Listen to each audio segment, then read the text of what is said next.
Hello students, मैं doctor Savita Verma, associate professor drawing and painting. आज हम पढ़ेंगे टर्नर। टर्नर और कांस्टेबल का जब नाम आता है तो प्राकृतिक दृश्य बिल्कुल सामने हमें दिखाई देता है, क्योंकि दोनों ही प्रकृति दृश्य चित्रकार रहे हैं। टर्नर का जन्म 23 अप्रैल 1775 में हुआ और मृत्यु 9 दिसंबर 1851 में। खुले आकाश के चित्रकार टर्नर का पूरा नाम जोसेफ मैलार्ड विलियम टर्नर था।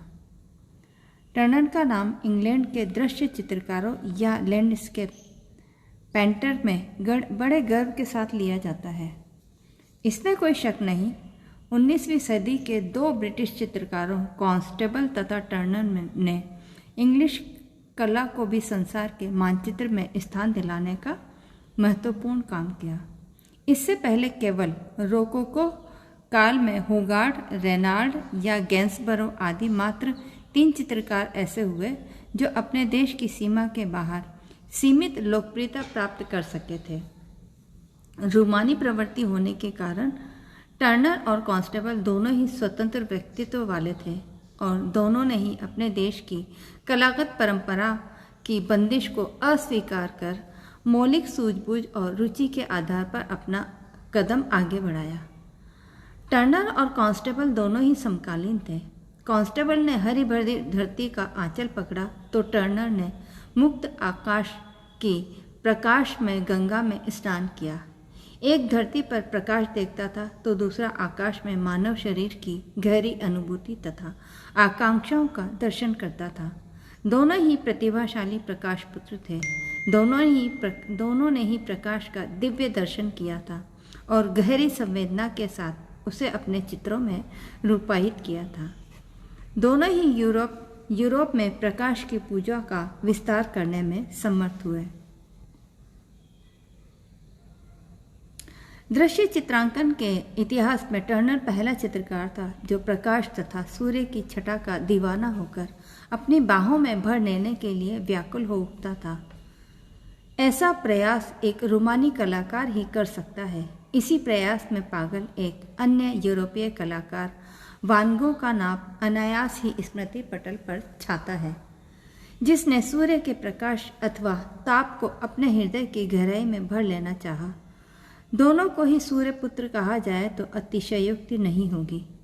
वान गो भी नंगे सिर, नंगे पांव, नंगे जूते पहने चिलचिलाती धूप में उस समय सूर्य के प्रकाश को चित्रांकित करने निकल पड़ता था जब आदमी तो क्या, पशु पक्षी भी अपने घरों और घोंसले से बाहर निकलने का साहस नहीं कर सकता था।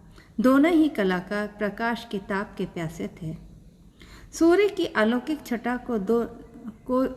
को ही दोनों पागल बना देते थे। सूर्य की अलौकिक छटा दोनों को ही पागल बना देती थी। दोनों ही बावले होकर अपनी तुलिका, रंग तथा अन्य साज सामान लेकर बाहर निकल पड़ते थे। प्रकाश की खोज में दोनों ही अपने छोटे छोटे चित्र रूपी प्यालों में समुद्र जैसा गहरा और विस्तृत प्रकाश भर लेने की अटूट अभिलाषा रखते थे। इसमें शक नहीं, उन्होंने अपने चित्रों के द्वारा गागर में सागर वाली उक्ति चरितार्थ की। टर्नर इम्प्रेशनिस्ट की पूर्ववर्ती था। कहा जाता है एक बार प्रचंड तूफान के समय टर्नर जहाज के ऊंचे स्टूल पर सिर्फ इसलिए चढ़ गया था कि वह उसके आंदोलित आकाश और अविस्मरणीय प्रकाश का दर्शन कर सके और 4 घंटे तक उस पर चढ़ा रहा। ऐसे ही एक बार घनघोर वृष्टि और धुंध तथा कोहरे के बीच जब वह रेल से यात्रा कर रहा था, गाड़ी के डब्बे से बाहर सिर निकालकर भीगता रहा ताकि वातावरण में व्याप्त धुंधले तथा रहस्यमय प्रकाश की वास्तविक अनुभूति प्राप्त कर सके। ऐसा एक रूमानी तबीयत का स्वच्छंद व्यक्तित्व वाला कलाकार ही कर सकता है। ये दोनों ही अनुभूतियाँ उसके प्रसिद्ध चित्र स्नो स्टॉर्म तथा रेन स्टीम एंड स्पीड में देखी जा सकती है। टर्नर कोई खास पढ़ा लिखा नहीं था, न ही किसी संभ्रांत परिवार का सदस्य था। उसके पिता जूते बनाने तथा बेचने का व्यापार करते थे। बच्चे की रुचि चित्रकला में विशेष देखकर उसके पिता उसे एक बार एक कलाकार के पास ले गए और जवाब मिला, इसे मोची का काम सिखाओ, ये कलाकार क्या बनेगा। आज वही बालक संसार भर में एक महान चित्रकार के रूप में प्रसिद्ध है और उस कलाकार गुरु का कोई नाम भी नहीं जानता जिसने उसे मोची का काम करने की सलाह दी थी। प्रतिभा कितनी ही दबाई जाए, वह प्रकाशित होकर ही रहती है। टर्नर इसका साक्षात प्रमाण है।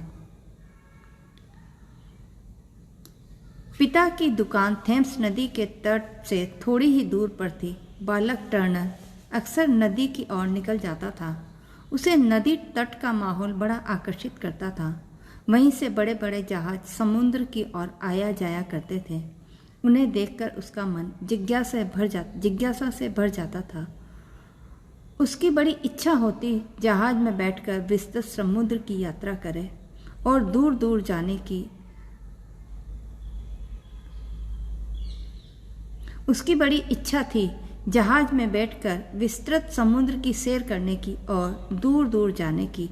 अक्सर वह चुपके से तट पर खड़े जहाज़ों में घुस जाता था और समुद्र की हवा खाकर किसी दूसरे आने वाले जहाज में लौट आता था।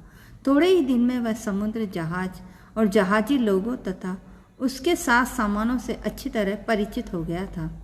अक्सर यह जो कुछ देखता सुनता था उसके स्केच और चित्र बनाया करता था, जिन्हें देखकर सभी उसकी प्रशंसा करते थे और इससे उसे बड़ा उत्साह मिलता था।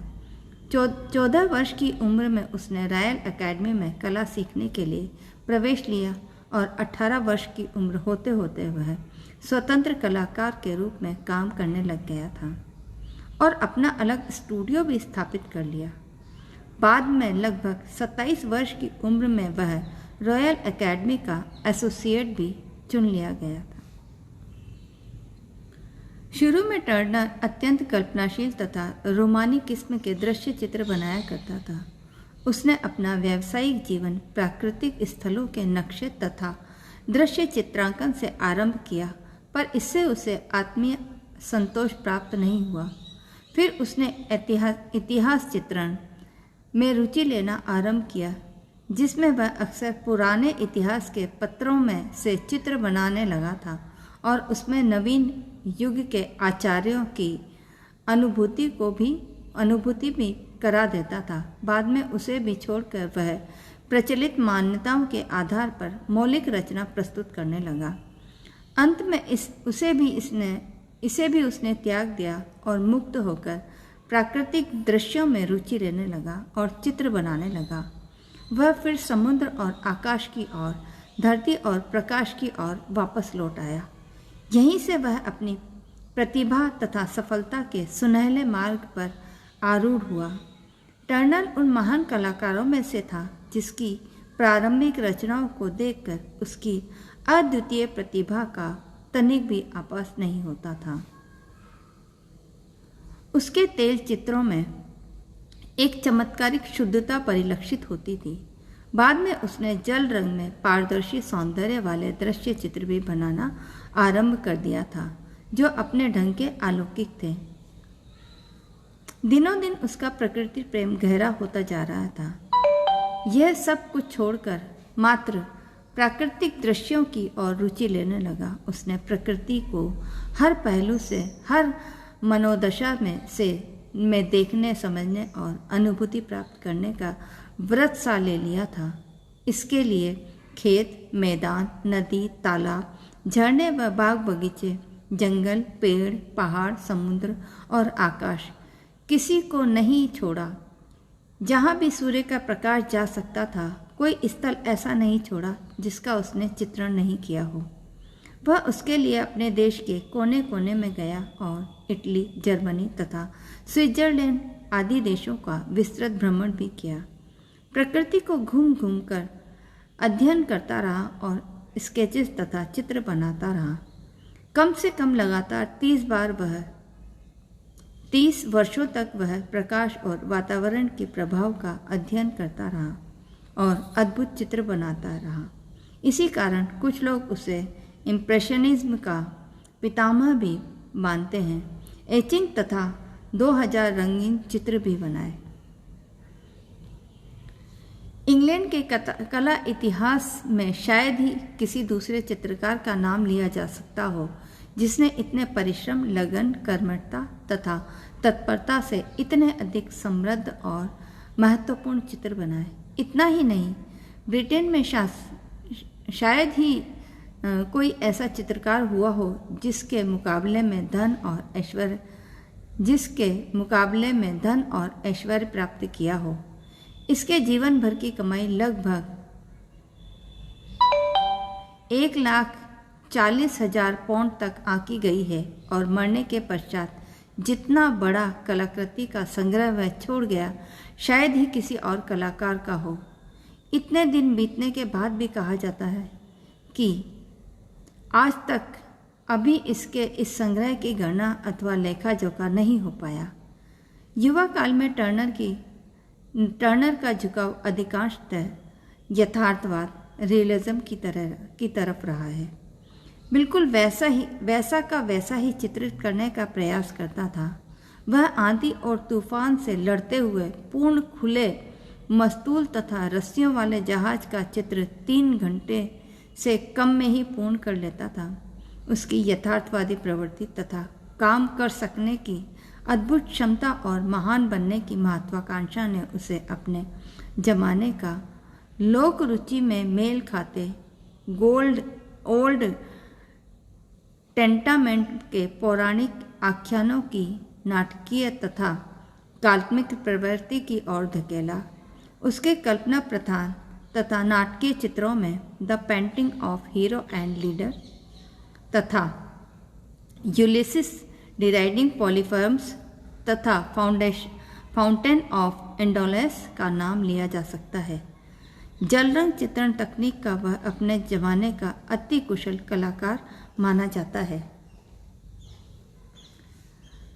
इसके अन्य प्रभावशाली चित्रों में fire at sea, hell ship, the burning of the house of parliament, Venice, पिज़ाज and from the water, the snow stars, the rain steam, speed अत्यंत महत्वपूर्ण है और भावी कला की दिशा निर्देशित से करते हैं, जिसका विकास फ्रांस के इम्प्रेशनिस्ट चित्रकार माने, पिसारो, रेनॉय, देगा, वान गो के चित्रों में देखने को मिलता है।